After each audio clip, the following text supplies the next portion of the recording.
Почтовая это Бентли. Алекс Бентли. Бентли. Здорово, меня зовут Леха, и я в полной жопе. У меня 500 тысяч рублей долгов, 3500 рублей в кармане и нет работы. При этом спорим, что я через полгода куплю себе тачку за 3+ миллиона рублей. И при этом все, что я буду делать, это просто выбирать себе эту тачку. Все это, естественно, с полного нуля на YouTube. Приятного просмотра.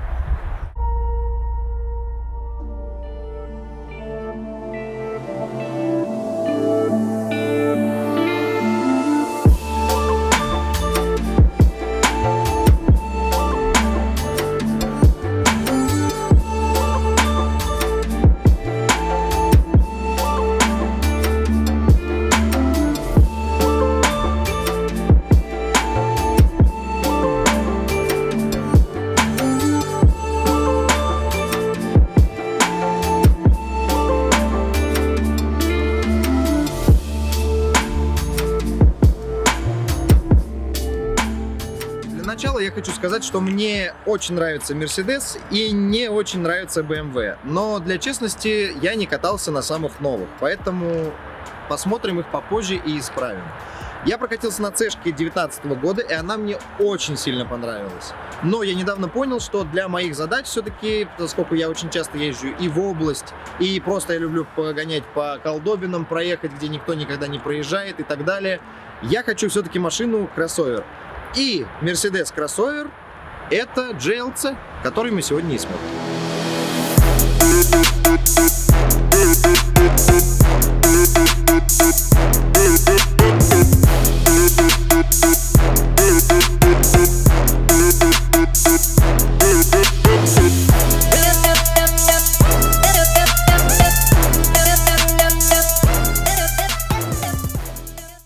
Начнем с того, что для себя я выбрал несколько критериев, по которым я буду выбирать себе автомобиль.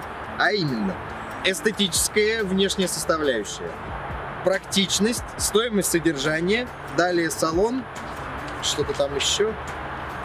Проверить то, что пишут на форумах всякие типы, типа там у нее скрипит что-то или еще что-то. Потом эмоции, которые приносит машина, и на этом в принципе все. И скорее всего потом мы сделаем отдельный ролик по сравнению всех машин и уже финальному выбору. Я подумаю, с чем я смогу смириться, а с чем мириться я не буду. Также, друзья, на этом канале я буду рассказывать, как меняется моя финансовая ситуация с течением времени. А именно, сколько, из каких источников, за сколько, например, купит рекламу во второй ролик и так далее. Поэтому смотрите и наблюдайте. Может быть, даже я куплю себе машину немного пораньше. И сегодня мы обсудим конкретно этот данный экземпляр. GLC 250. Производился он с 15 по 18 год. На пробеге можно его взять от 40 до 80, и стоит он примерно от 2800 до 3200. Плюс-минус, естественно, это прокатная тачка, ни в каком нахуй не AMG пакете, без нахуй всех опций, без панорамы. И я себе буду брать, естественно, 300-й. И некоторые детали там еще плюс-минус можно заменить. Давайте пройдемся по внешке и посмотрим, что в принципе, как он и что с ним. В целом перед мне нравится. Перед стандартный такой мерседесовский, да, здесь когда вот этой вот губы не будет. Вот этой губы не будет, будет другая решетка. И AMG обвес все-таки он смотрится поприятнее. Не будет этих уебищных огромных колес, блядь. Они тоже будут пошире, так что на это в принципе не смотрим. Что могу сказать по жопе? Жопа мне очень и очень нравится особенно этой тачки. Мне очень не нравится жопа новых, потому что здесь какие-то странные у них такие квадратные полуокруглые формы, не знаю что, фонари задние. Они мне, короче, не нравятся. Вот эти фары более-менее прикольные. Если еще на черном, если подтонировать, будет вообще айс. Соответственно, ниже вот этого хрома тоже не будет, и представляем, что он черный. И стекло тоже черное. В целом жопа классная. Я просто видел его тюниной, и он прям топчик. Единственное, что я думал, он будет чуть-чуть повыше. С другой стороны, мы сейчас проезжали с той стороны моста вот через такую трубу, и он ее проехал, и нигде ничем не зацепил. Я удивился на самом деле. Вот, поэтому поспешных выводов мы не делаем. Естественно, он полноприводный. Ферматик. Не знаю, смотрел, но все знают, что у них полный привод, полное говнище.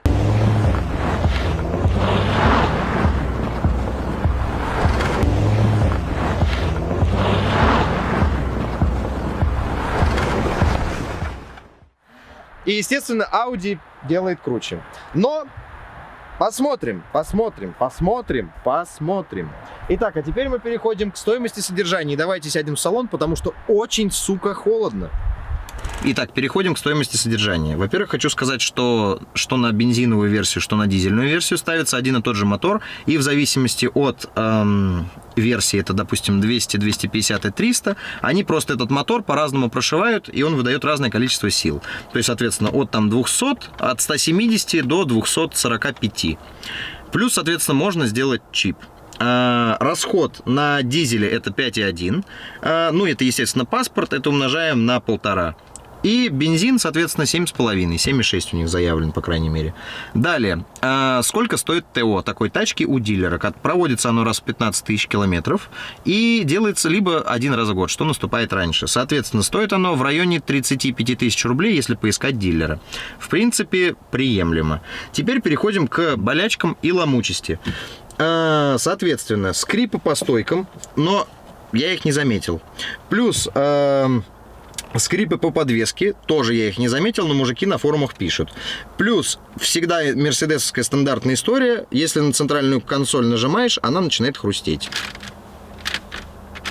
Странные хрусты, которые с течением времени перерастают в хруст на каждой кочке и колдобине.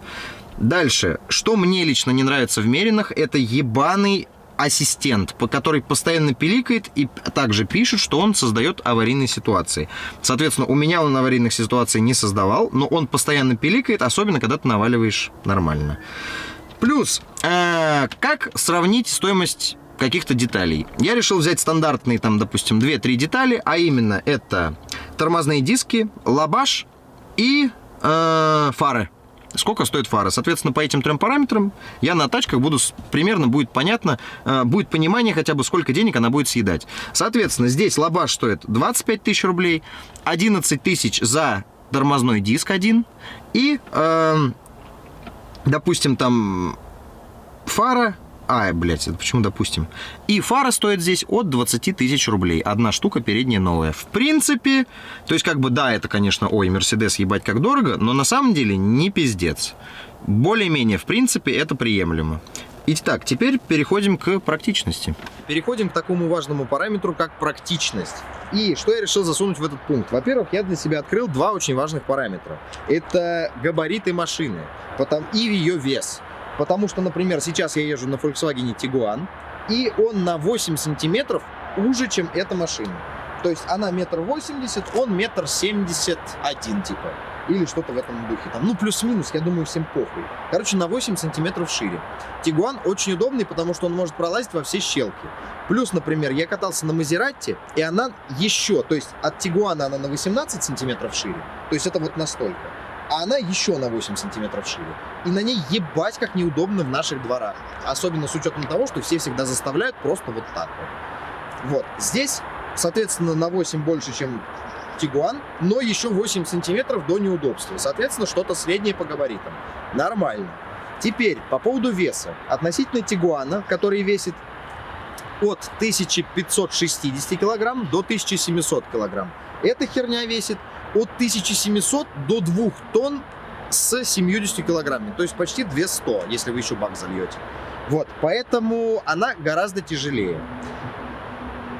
Сказывается это ли на чем? На торможении? Нет, тормоза здесь как будто чуть-чуть побольше вроде бы и как бы получше вроде справляются. Поэтому в целом, в принципе, нормально. Дальше в практичности. Поехали. Это комфорт 5 пассажиров. Потому что я часто езжу с друзьями, а их у меня дохуя. Здесь какое-то дерьмо. Не, слышь, комфортно здесь. Ну, конечно, за моей посадкой не очень будет кайф. Слушай, даже, ну, здесь, конечно, такой он пожестче в центре. Ну, не, слышишь, нормально. Нормально. За счет того, что она широкая. Нет, даже за мной.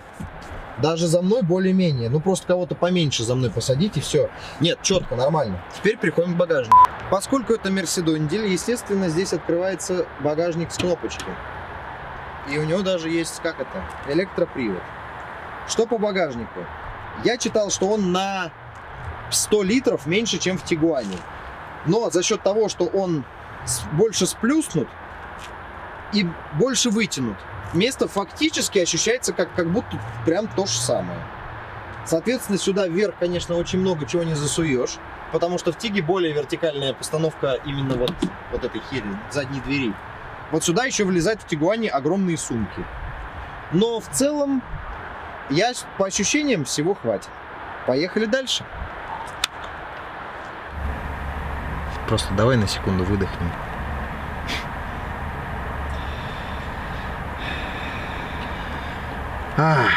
Короче.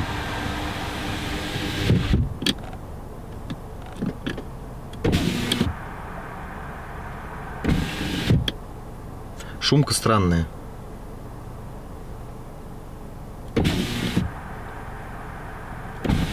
Но закрываешь не как будто тихо, а как будто шумно, но где-то чуть-чуть рядом.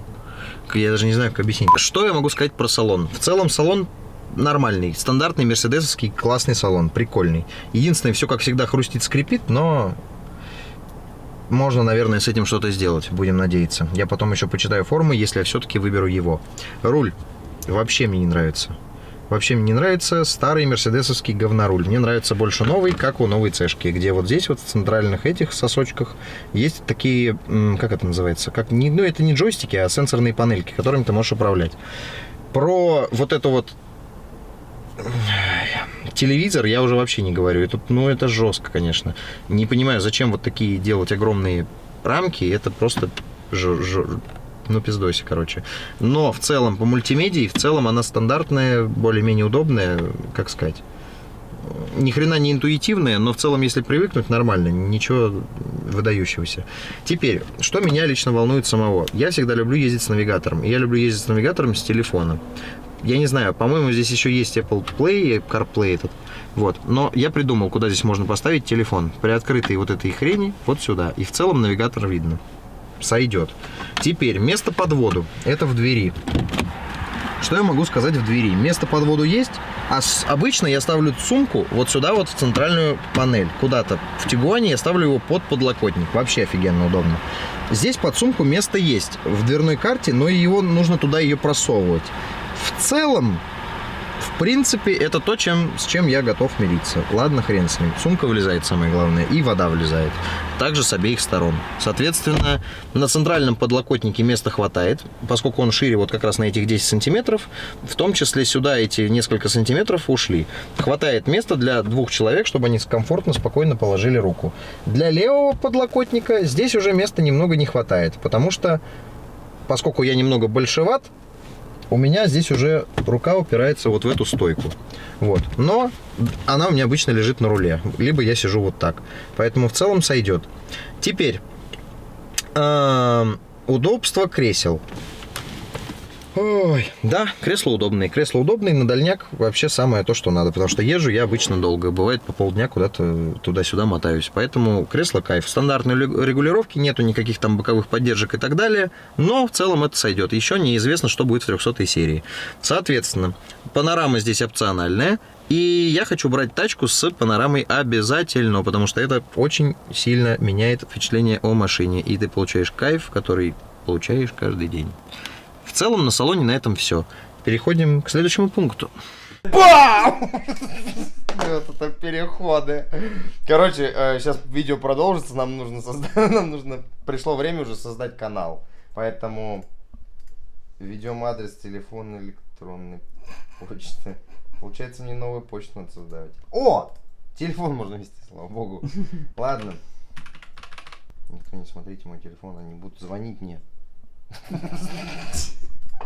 Введите пароль. Да, и мы снимаем, блядь, как я ввожу пароль на свой канал. Далее. Что ж неверный пароль? Мне, блядь, вообще-то новый создаю аккаунт. Сука. Смените аккаунт. Удалите аккаунт. А удали Алексей Калугин. У меня там все рекомендации с Давидычем. О, нет. Алекс. Как Бентли пишется.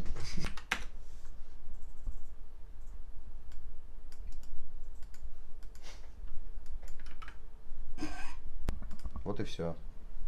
Так, управление аккаунтом. О, создать канал. И поскольку я работал в рекламе, я знаю, насколько важно оформление правильного канала. Потому что это очень сильно, там, ну, подписки, вот это все очень зависит, чтобы понимали люди, что канал серьезный, даже тем более, если там одно видео. Вот, вдохновились мы шапкой одного канала, наверное, безызвестного, немного известного, и мы придумали свое оформление. Сейчас мы его поставим. Ёб твою мать. Гениально просто. Это просто гениально. Все, есть. Так, логотипы все заменили, все, короче.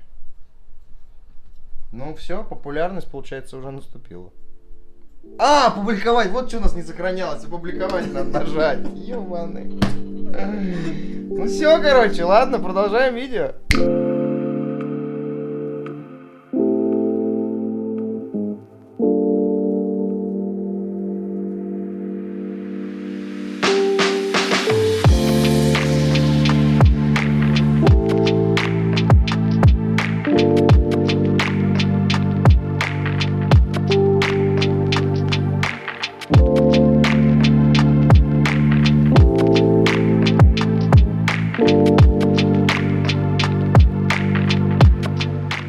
Короче, сначала пройдемся по тому, что я вычитал на форумах. Говорят, что у него везде все скрипит по подвеске, по стойкам и так далее. Я этого ничего не услышал.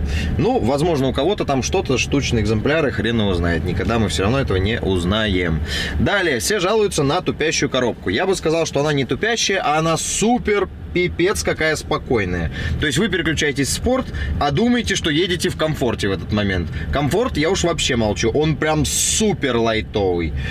Такой, я не знаю, вот прям чтобы с бабушки в волос не упал. Ну вот просто настолько. Что касается разгонной динамики, она здесь практически отсутствует. Ну что-то, да, он там типа пытается. Но опять же, даже если мы представим, что мы сюда поставим, что мы возьмем 300-ю версию, и это будет 250 сил, плюс мы накинем чип, это будет 300 сил, но добавьте к этому панораму, и все, и он снова никуда не поедет. По рулежке он очень сильно валкий. Да, идет плюс в комфорт, вы очень мягко едете, это огромная баржа, которая ни хрена не управляется и ни хрена никуда не едет, но очень классно, прям вот она мягкая и сглатывает все неровности. Да, это, конечно, здорово. По тормозам. Тормозов здесь не хватает, особенно в стоковой версии. Я знаю, что в AMG пакете они ставят чуть большие тормоза, плюс они перфорированные, но это, я думаю, не сильно сыграет роль. Но они чуть больше, например, спереди. Но я не уверен, что эту хрень они остановят, потому что весит он до хренища. И его, как ты тормозишь, его начинает просто тащить вперед. И ты чувствуешь за собой эту огромную громадину. Такое ощущение, очень похожее ощущение, когда я катался на GLC. Вот, примерно вот так вот. Соответственно, что я могу сказать по обзору? Обзор в целом нормальный, такой же, как и везде. Абсолютно ничего, быстро привыкаешь, и в целом ничего абсолютно не напрягает.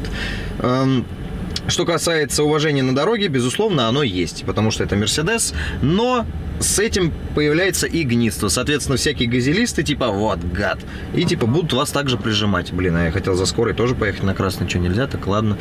Вот, в целом, наверное, это все. По проходимости всем понятно, что такое ферматик.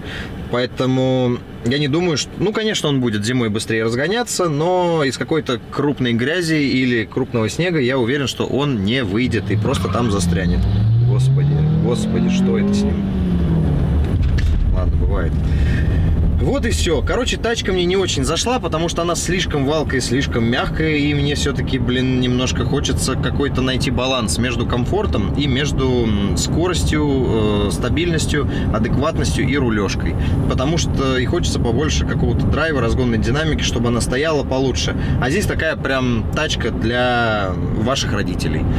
Ну, либо вас, если вам за 40 лет.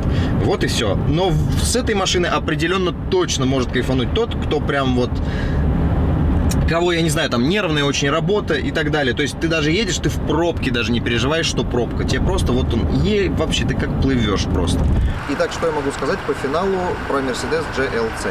На самом деле Mercedes меня немного разочаровал, потому что я думал, что он будет рулиться, что-то в районе цешки это будет просто приподнятый. Но очень сильно чувствуется, что он построен на платформе Ешки, потому что он валкий, он как огромная баржа, он тяжелый, сил не хватает, и даже если мы представим, что это 300-й, 250-сильный, и если даже к нему прибавить чип, то этих сил все равно не хватит, чтобы толкнуть тонну 700. И я уже боюсь представить, что там будет, если там будет еще и панорама. Он никуда не едет. Соответственно, в спорте он чересчур мягкий, и в спорте он едет, ты нажимаешь, ждешь какой-то собранности, жесткости и реакции на педаль, а он такой типа: дружище, ты точно хочешь поехать? Ну давай потихонечку, ладно, начнем разгоняться. Короче, ощущения такие, что тебе 50 лет, ты от всего устал, и в этом плане, конечно, есть свои плюсы. Безусловно, он очень комфортный, сглатывает неровности, но даже при этом подвеску иногда бывает пробивает. Короче, тачка прикольная, но мне, конечно, она не подходит.